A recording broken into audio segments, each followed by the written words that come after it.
இந்த பகுதியிலே நாம் நமது டெஸ்க்டாப்புக்கு எவ்வாறு படங்களை அல்லது வடிவங்களை இட்டு அழகுபடுத்துவது என்பதனை பார்ப்போம். இங்கே டெஸ்க்டாப்பிலே வைத்து ரைட் கிளிக் செய்து ப்ராப்பர்ட்டிஸ் என்பதனை தெரிவு செய்யவும். இங்கே தோன்றுவதில் பேக்ரவுண்ட் என்பதிலே நாம் நமக்கு தேவையான ஒரு படத்தினை தெரிவு செய்ய வேண்டும். இங்கே ப்ரௌஸ் என்பதன் மூலம் நாம் நமது படம் இருக்கும் இடத்தினை தெரிவு செய்து அந்த படத்தினை நமது திரையிலே இட்டுக்கொள்ள முடியும்.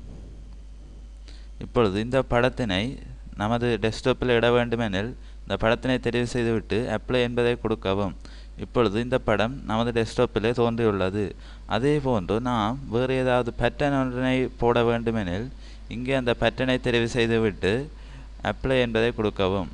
இப்பொழுது அந்த பேட்டர்ன் இங்கே தோன்றியிருக்கும். இவ்வாறு நாம் நமக்கு தேவையானவாறு இந்த பேட்டர்ன்களையும் படங்களையும் இட்டு நமது திரையினை அழகுபடுத்தி கொள்ள முடியும். அத்துடன் இந்த பேட்டர்ன் நமக்கு தேவையானவாறு வடிவமைக்க வேண்டுமெனில் இங்கே எடிட் பேட்டர்ன் என்பதனை தெரிவு செய்து இந்த பேட்டர்னிலே நாம் மாற்றங்களை மேற்கொள்ள முடியும். இவ்வாறு நமக்கு தேவையானவாறு பேட்டர்ன்களை ஒழுங்கமைத்துவிட்டு சேஞ்ச் என்பதனை கொடுக்கவும். கொடுத்துவிட்டு இங்கே ஓகே என்பதை கிளிக் செய்யவும். அடுத்து அப்ளை என்பதை கிளிக் செய்யவும்.